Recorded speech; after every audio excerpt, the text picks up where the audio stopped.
Sign it. You've been a liability since the day we married. You don't mean that. I mean every word. This family has a reputation to protect, and you are not part of it.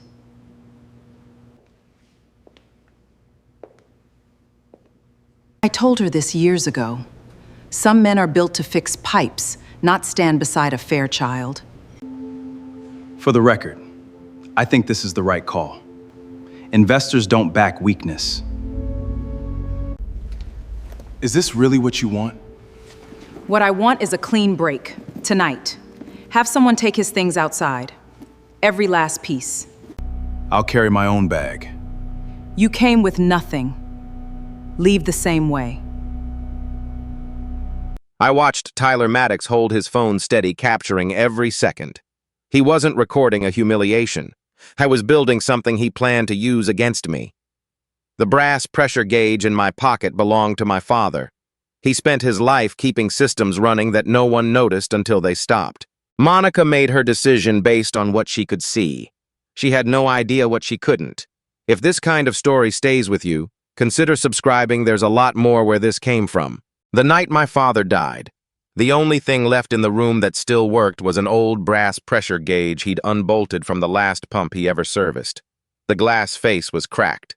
The casing had turned green at the edges, but the needle still moved, still responded to pressure, the way it was built to even after everything around it had fallen apart. He pressed it into my hands without much ceremony. Samuel Reeves was not a man who made speeches. He just said that the things people depend on most are usually the things nobody thinks about until they stop working. Then he closed his eyes, and that was the end of him. I was 22. I had $40 in a checking account, a degree I'd paid for with scholarship money, and a name that meant nothing to anyone outside of a small agricultural town on the edge of the Arizona desert.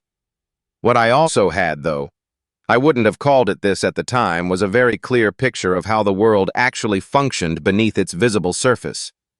My father had spent his entire working life inside that invisible layer. The pipes, the pumps, the pressure systems, the water moving through channels that no one saw and no one appreciated until a valve failed and suddenly nothing came out of the tap.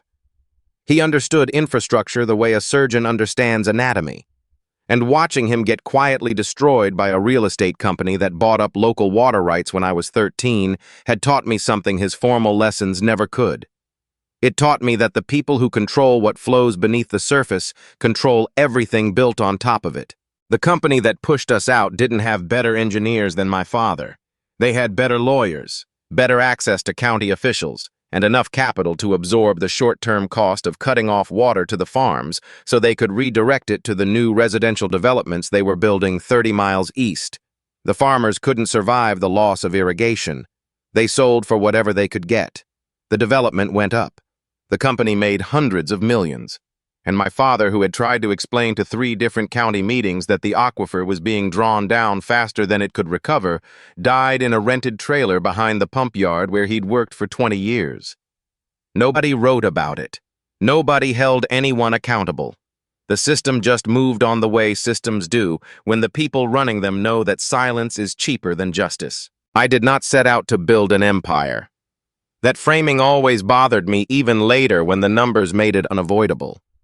What I set out to do was understand the systems my father had spent his life serving, and then figure out how to build versions of them that couldn't be hijacked the same way his had been. I bought a failing maintenance company using a small business loan and money I'd borrowed from 2 people who'd worked alongside my father, one of them being Henry Cobb, who'd been fixing irrigation systems in the valley since before I was born. The company had 6 employees, 2 trucks and contracts with a handful of municipal water districts that were happy to hand off the headache of aging infrastructure to anyone willing to take it. I was willing. I worked the jobs myself during the day and spent the nights redesigning the monitoring systems so leaks could be caught before they became failures. That efficiency turned into margin. The margin turned into capital. The capital turned into something I hadn't initially planned for, but couldn't stop once I saw the shape of it. Over the next 15 years, I reinvested everything into the things my father had understood were essential, and the world kept treating as afterthoughts. Water reclamation, solar storage, Cold chain logistics for agricultural communities too small for the major distributors to bother with. The company I eventually structured around all of this was called ClearSpan Infrastructure, and I built it the same way my father had built his reputation, without the kind of visibility that invites interference. I put professional executives in front of the media. I held ownership through a trust. To anyone who ran a background check on Clayton Reeves, I was an independent technical consultant who'd never held a title more impressive than project advisor. That was by design. I had watched what happened to people who built things loudly. I preferred to build things that lasted. I met Monica Fairchild at a sustainability conference in Phoenix. She was there looking for technical solutions to the water consumption problem at her family's resort properties. I had been invited as a consultant to speak on reclaimed water systems. She came up to me afterward with specific questions which I respected. Most people in her position sent an assistant. We talked for 2 hours. She had a sharp mind for operational problems and almost no patience for people who couldn't get to the point, which suited me fine. I asked her to dinner. She said yes. What attracted me to her beyond the obvious was that she didn't seem to care about what I did for a living in the way that people with money usually care about such things as a measure of worth. She cared whether I was good at it, which is different. In the early months, she would come out to job sites with me. She sat in my truck eating gas station sandwiches while I walked a pipeline with a pressure reader, and she asked real questions about how the systems worked. I thought I'd found someone who understood that substance was more interesting than status. I was wrong about that, or rather I was right about who she was then, and wrong about who she would become when the pressure changed. Her mother, Judith Fairchild, had never made any effort to conceal her opinion of me. To Judith, a man without a title, a company name, or a recognizable family background was not a man worth discussing in serious company. She said it more carefully than that, but the meaning was always clear. Clayton is talented, she would tell people in the tone one might use to compliment a plumber's work before changing the subject. He's very good with technical things. Monica pushed back at first, then she stopped pushing back. And somewhere in the years that followed, I watched the woman who'd sat in my truck on a dusty access road start to measure me against a standard she'd absorbed from a world I'd never tried to enter. Fairchild Desert Leisure had been in financial difficulty for longer than Monica admitted to me, or I suspect to herself. The company had leveraged its existing portfolio heavily to fund Mirage Basin, a development project that was supposed to cement the Fairchild name as the premier luxury resort brand in the Southwest. The concept was ambitious in the way that concepts become when the people approving them haven't done the engineering math. A hotel complex, a golf course, private villas, and an artificial lake, all built in the middle of the Sonoran Desert, all predicated on a 30-year water rights agreement that the drought had effectively rendered impossible to honor.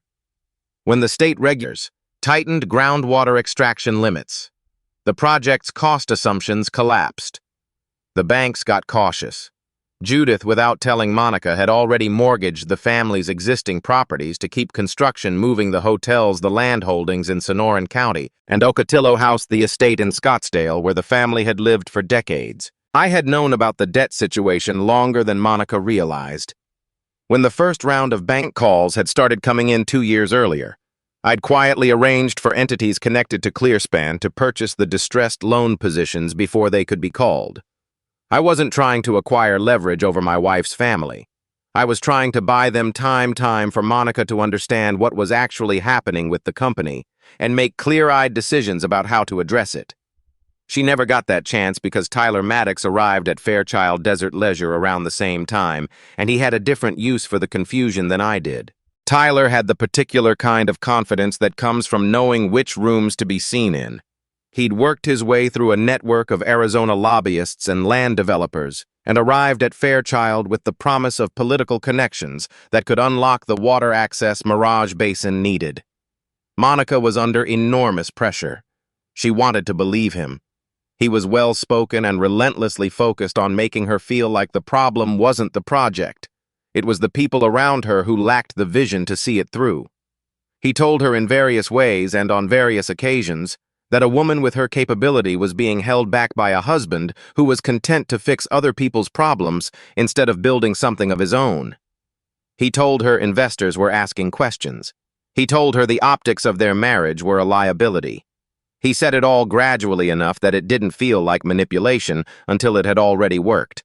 The night everything broke open, I was coming home with a folder of documents I had been preparing for weeks. ClearSpan had just finalized a merger with a major energy technology group. The combined valuation put the enterprise I'd built at $40 billion. I had decided it was time to tell Monica the truth, all of it. Not because I was proud of the secrecy, but because I understood now that the distance between us hadn't only been created by her choices. I had kept something enormous hidden from my wife for years. I told myself it was to protect the business and to test whether she could love me without knowing what I was worth. Both things were true, but they weren't the whole truth. The whole truth was that I hadn't trusted her with it, and that was something I needed to own. I also needed her to understand what ClearSpan's acquisition of her family's debt actually meant. I wasn't coming home to threaten her. I was coming home to offer her a way out that protected her employees, her community contracts, and what was salvageable from Mirage Basin. But when I walked through the front gate of Ocotillo House, the lights were on in every room, and there were cars I didn't recognize in the driveway.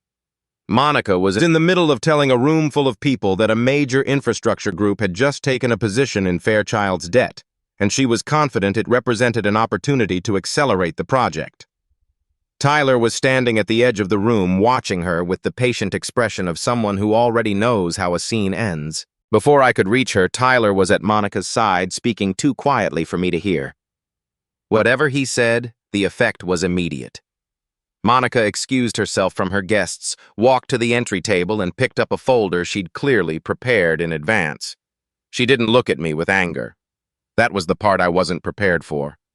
She looked at me with the kind of settled calm that comes from a decision already made. She placed the folder on the table between us. It was a petition for dissolution of marriage. What happened in the next 10 minutes I have already described in the way the night looked from the outside. What I haven't described is what it felt like to stand there and understand that the woman I'd built a life alongside had decided in the end that I wasn't worth keeping, not because of anything I'd done, but because of what I appeared to be. She didn't throw me out in a moment of rage. She'd planned it. The guests were witnesses. Tyler's phone was already recording. Even the words she chose, "You came with nothing," leave the same way, had the quality of a line rehearsed until it landed cleanly. I picked up my bag from the driveway. The brass pressure gauge had fallen out when Monica dragged the bag down the stairs, and I bent down and put it back in my pocket. Henry Cobb was standing near the side of the house by the irrigation controls the way he always was when something needed checking. He'd worked the grounds at Ocotillo House for 8 years. Neither Monica nor Judith had ever learned his last name as far as I could tell. He watched the scene in front of him for a moment, and then he looked at Monica directly.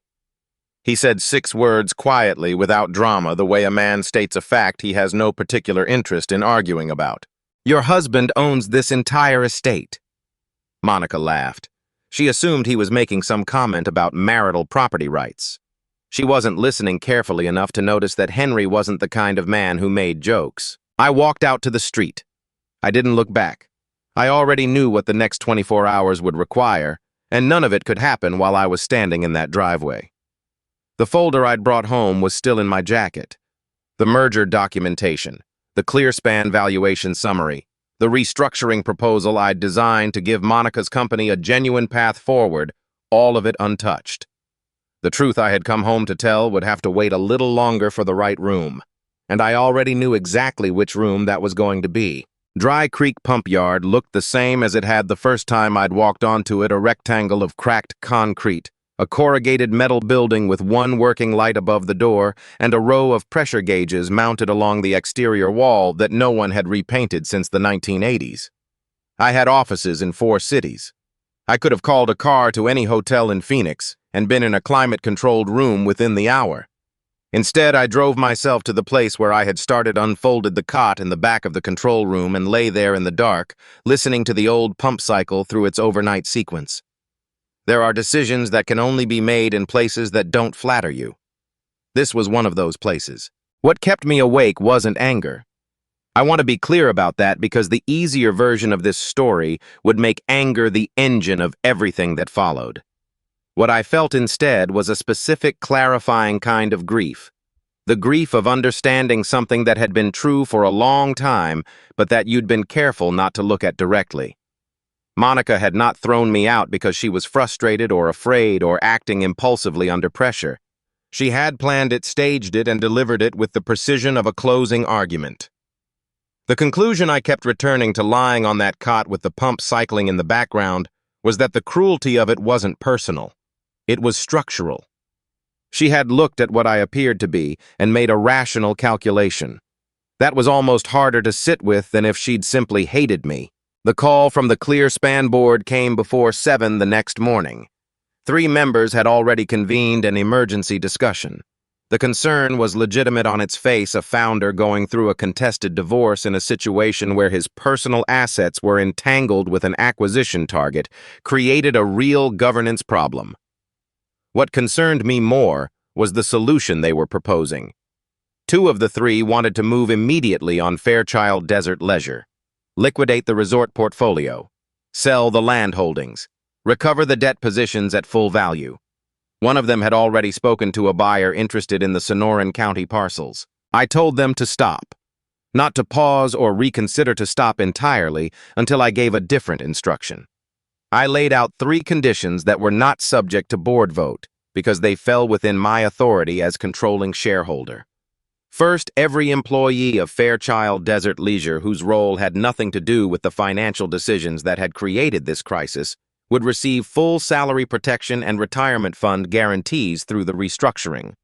Second, Mirage Basin would undergo a complete independent audit before any decision was made about its future. I was not going to shut down or continue a $2 billion project based on documents that might have been manipulated. Third, the water access agreements that ClearSpan held in the surrounding communities would not be renegotiated to benefit the resort project. The towns that had depended on those agreements for agricultural and residential supply were not bargaining chips.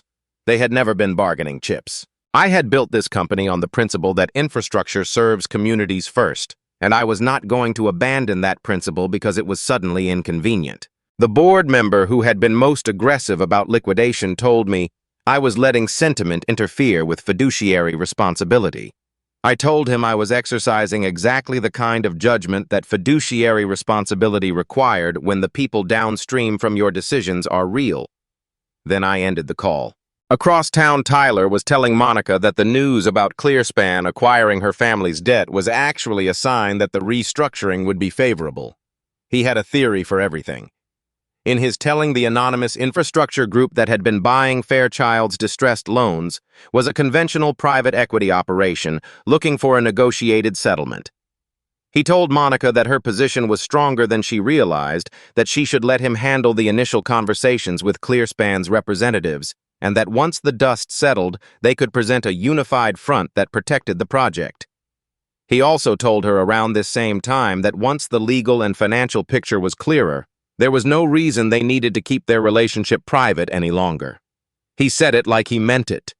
Monica believed him because she had no framework yet for understanding that every promise Tyler made was designed to keep her exactly where he needed her. The restructuring meeting was scheduled for a Thursday morning at the Phoenix Civic Exchange, a conference facility in the Central Business District. I arrived early and sat in the building's lobby for 20 minutes before going up. The room had been arranged with the standard configuration for a creditor meeting. Long table institutional chairs, name placards, water glasses that no one would touch. The chair at the head of the table did not have a placard. I had asked the facility coordinator to leave it blank. Monica arrived with Judith and Tyler 40 minutes later. She was dressed for a negotiation she expected to win, or at least to survive with her position intact. She scanned the room the way executives do when they want to understand the power structure before sitting down. And I watched her register that the chair at the head of the table was empty. She asked one of the ClearSpan legal team members when the founder would be arriving. The attorney said he was already in the building. I came through the side door. Every ClearSpan representative in the room stood when I entered, which was not something I had asked them to do. It was simply what they did, because they knew who I was. Monica's first response was to assume I had somehow arranged to be there as an obstruction. She turned to the security coordinator near the door and said she needed me removed before the meeting started. I set my father's brass pressure gauge on the table in front of the empty chair. Then I sat down. "You don't need to call anyone," I said. "This is my meeting." What followed was the part that I have replayed many times since, not with satisfaction, but with a kind of sorrowful attention to its mechanics. The ClearSpan General Counsel read the formal disclosure, my identity as founder and controlling shareholder of ClearSpan Infrastructure, the structure of the trust through which I held ownership, and the scope of what the recently completed merger had produced, a consolidated enterprise now valued at $40 billion. He then enumerated what that meant for the entities in the room. ClearSpan held the majority of Fairchild Desert Leisure's senior debt. It held restructuring authority over the Mirage Basin project. It held the supply contracts for water and energy that the project depended on. And it held the mortgage on Ocotillo House, which Judith had used as collateral without telling her daughter 18 months earlier. The room was very quiet when he finished. Judith sat perfectly still in the way that people do when they are trying to process information that overturns too many things at once. Tyler's expression did not change, which told me he was already calculating rather than reacting. And Monica looked at me across the conference table in a way I had not seen from her in years. Not the careful, managed look she'd given me the previous night, but something rawer than that. Something that was trying to locate itself. I didn't let myself take any satisfaction in it. I had one question I needed to ask, and I asked it directly. "If I were still the man you thought I was last night," I said, "would you regret the way you treated me?" She didn't answer. The silence went on long enough that it became its own kind of answer. What I saw in her face wasn't guilt about what she'd done. It was the recalibration of someone who had just discovered that the person they'd dismissed was worth a great deal more than they'd assumed. That is a different thing from remorse. I understood the difference, and it told me what I needed to know about where we stood and where we would never be able to stand again. Tyler moved faster than I expected. By the following morning, he had filed a formal complaint with the state utilities regulatory body, accompanied by a package of documents that had been selectively edited, not crudely enough to be caught at first glance, but altered in ways that changed the meaning of the underlying transactions. They suggested that entities connected to ClearSpan had been acquiring land and water access rights in the areas surrounding Mirage Basin before the project's financial crisis became public, creating the appearance that I had used information from my marriage to position myself to profit from Fairchild's collapse. The allegations were false, but they were constructed carefully enough around real transactions that they required real investigation to refute. ClearSpan operated water infrastructure across a significant portion of the Southwest. If the public came to believe that I had engineered a regional water shortage to extract value from a failing resort development, the company's regulatory relationships, the licenses, the municipal contracts, the community trust that the whole operation depended on would be in serious jeopardy. Tyler understood this because he had spent months studying ClearSpan's vulnerabilities while standing inside Monica's house and attending her board meetings. He had been preparing this contingency the entire time. Monica issued a statement through Fairchild's legal team within 48 hours, confirming that she had not been informed of my ownership of ClearSpan during our marriage, and that she believed this concealment represented a material conflict of interest in the restructuring proceedings. She stopped short of directly accusing me of the manipulation Tyler was alleging, but the effect of her statement was to lend his accusations a credibility they would not otherwise have had. When your own wife tells a regulatory body that you hid your identity from her throughout your marriage, it becomes much easier for people to believe you might have hidden other things as well.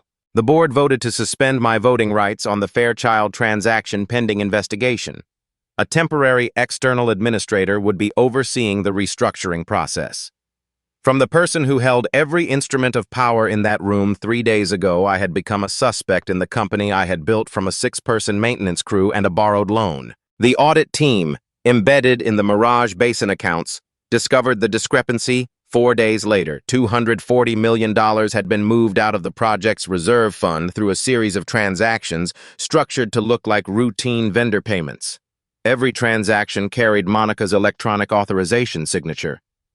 The money had passed through a chain of shell companies' water brokerage entities that existed only on paper before disappearing into accounts that the forensic team could not immediately trace.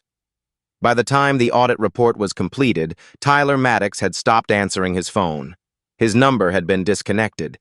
The apartment he had been using, which Monica had not known about, had been emptied and cleaned out. He had not left the country, not yet.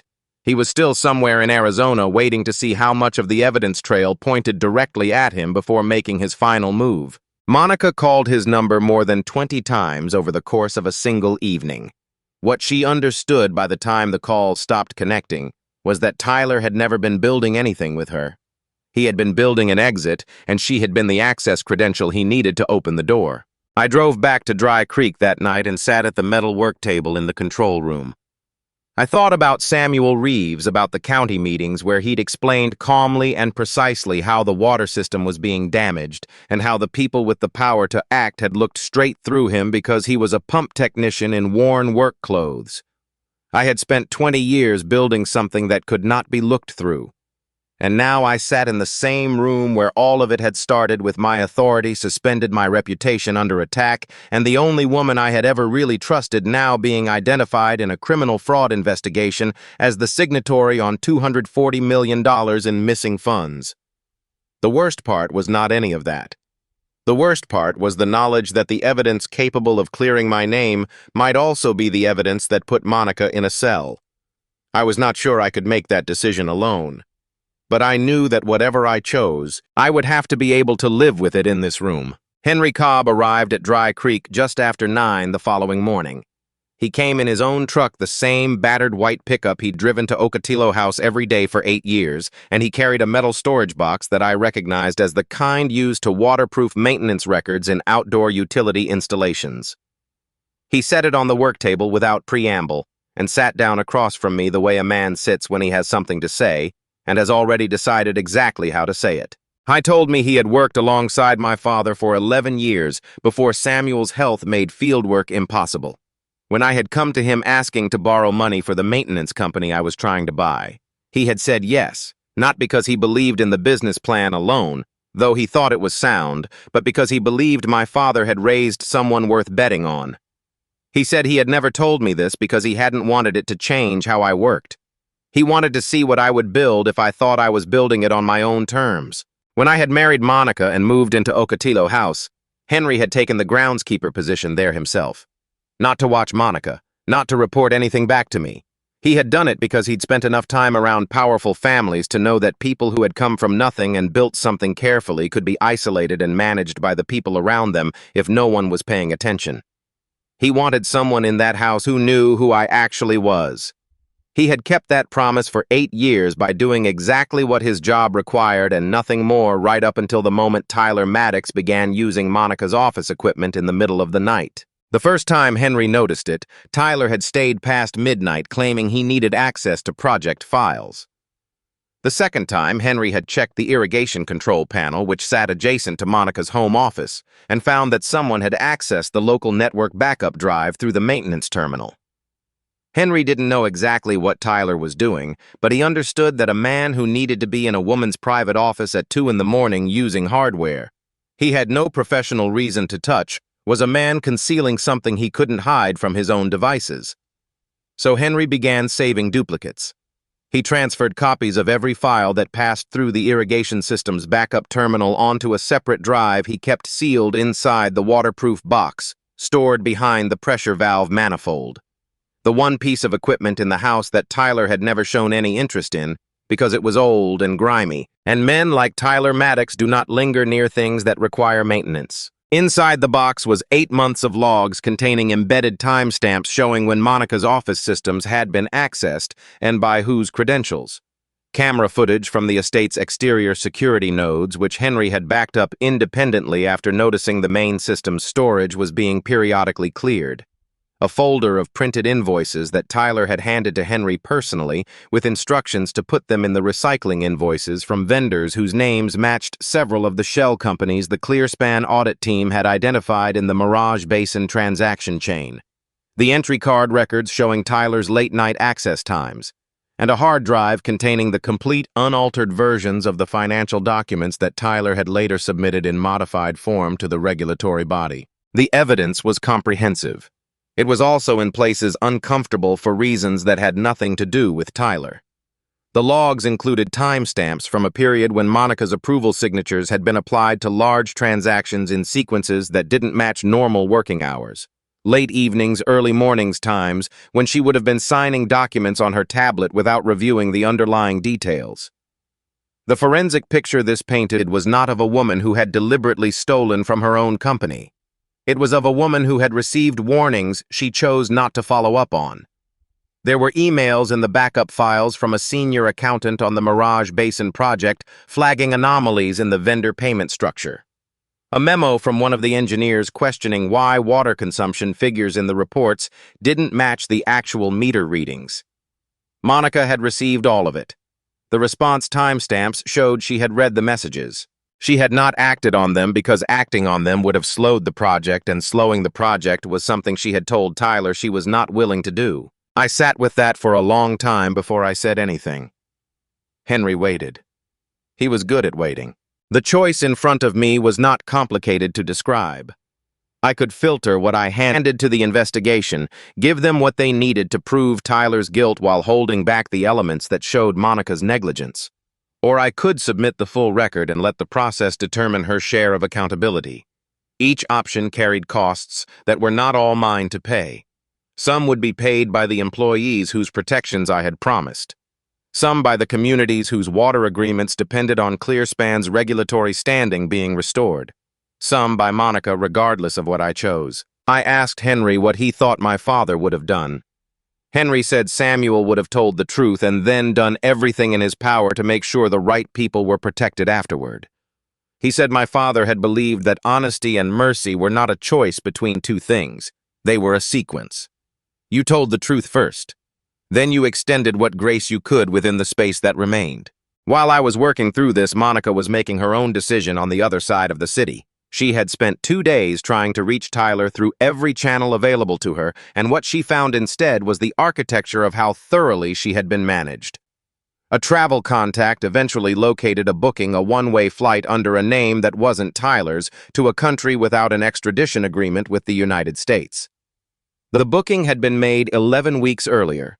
She had been in his life for nearly 2 years. He had purchased his exit ticket while they were still planning what to do about her husband. She went to the state investigative office the next morning without calling a lawyer first. She surrendered her phone and her tablet. She told the investigators that she had signed documents presented to her by Tyler Maddox across a period of approximately 14 months without verifying the underlying transaction details, and that she took responsibility for that failure. She did not try to explain it as innocence. She offered it as a fact about her own conduct that she was no longer willing to obscure. I submitted Henry's full archive to the investigation the same afternoon. Tyler was arrested at a private airfield outside of Tucson 36 hours later. He had remained in the state the entire time, monitoring the investigation's progress before deciding whether his exit plan was still viable. When the agents boarded the chartered plane, they found $300,000 in cash, 2 passports, and a laptop that contained, among other things, the original unmodified versions of every document he had altered for the regulatory complaint against me. The formal findings came in stages over the following 3 weeks.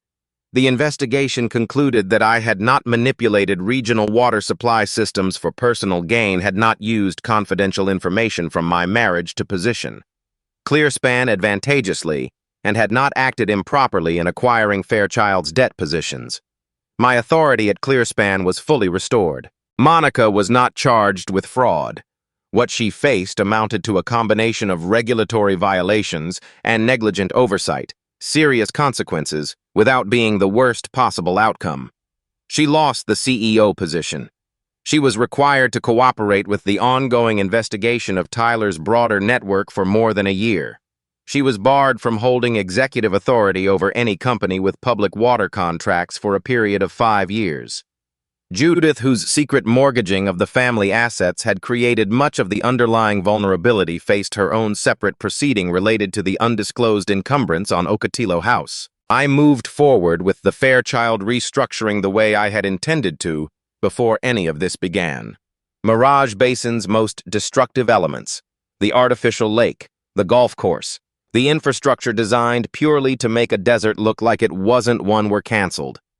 The main hotel structure was retained at a significantly reduced scale, redesigned as a working property rather than a monument to ambition. The majority of the surrounding land was transferred to a conservation trust committed to restoring native vegetation and implementing a groundwater recharge system. The employees who had nothing to do with the financial decisions that had caused the crisis kept their jobs, their benefits, and the retirement contributions that had been in danger when the board wanted to liquidate everything immediately. The small contractors who had been working Mirage Basin without getting paid were made whole from the proceeds of the asset sales. Ocotillo House was sold through a public auction. I had considered keeping it and then decided against it because keeping it would have meant choosing a symbol over a purpose. The proceeds went toward retiring the remaining contractor obligations, restoring the water table monitoring infrastructure that Mirage Basin's extraction had damaged, and establishing a reserve fund for the 3 agricultural communities that had been quietly rationing water for 2 years while a resort project consumed their aquifer. The land surrounding the estate was purchased by the same conservation trust. The last I heard, the pool and the decorative sprinkler infrastructure had been removed, and the soil was being prepared for native desert planting. Judith moved into a condominium in Scottsdale, a pleasant building but not the kind of address that gets mentioned at the luncheons she had spent her life attending. For the first time, she had to navigate a world that did not automatically arrange itself around the Fairchild name. Monica and I met once more in the driveway of Ocotillo House on the day the property transferred. She had asked for the meeting. She was composed in the way that people are when they have spent a long time preparing for a conversation they are not sure they deserve to have. She told me she understood now that she hadn't started treating me badly the night she signed the divorce papers. She had started long before that in smaller ways, and the night I was put out of that house was only the moment the accumulation became impossible to ignore. She said she had spent so long measuring everything against standards her mother had given her that she had forgotten to ask whether those standards reflected what she actually valued or only what she'd been told she should. I listened to all of it. Then she said the thing she had come to say. "I only started seeing your worth," she said, "when I found out what you were worth. That's exactly why we can't go back," I told her. She asked for another chance. I told her I had forgiven her, and I meant it not as a gift to her, but as something I needed for myself, so I could move forward without carrying the weight of a grievance I had no interest in nursing. But forgiveness was not the same as re-entry. Some systems, when repaired, run better than before. Others have been changed in ways that alter their fundamental character, and the responsible thing is to acknowledge that clearly, rather than force them back into operation and wait for the next failure. Regret can change a person, I said, but it can't undo every consequence. We signed the divorce papers that afternoon. Monica eventually left the resort industry entirely. After completing her legal obligations, she took a position with an organization focused on restoring land that had been damaged by over-extraction. She didn't recover what she'd lost with me. But she began to understand. I think that accountability is not the same as punishment. It is the first honest step toward becoming someone different. Henry and I drove out to Dry Creek the following week. We spent a morning replacing the mainspring in my father's brass pressure gauge and fitting a new glass face where the cracked one had been. When the housing was sealed, Henry mounted it to the primary pressure line of the first new pump system we were installing for a farming community that had been managing on emergency water deliveries for the better part of a year. We ran the line pressure up slowly. The needle lifted off 0 and moved to its operating range with exactly the steadiness a well-built instrument should have. Henry asked if I had answered the letter Monica had sent after our last meeting. I had read it twice before filing it away. "I forgave her," I said, "but I didn't write back." Henry nodded. He understood the distinction. I stood outside the pump building and watched the pressure reading hold steady. Somewhere under the hard desert floor, water was moving through lines that most people in that town would never see and never think about, not until something stopped working, and maybe not even then. The pump ran at a consistent, unremarkable frequency. No one drove past and took a photograph. No one knew to. My father had been right about that. The things that matter most tend to do their work without an audience.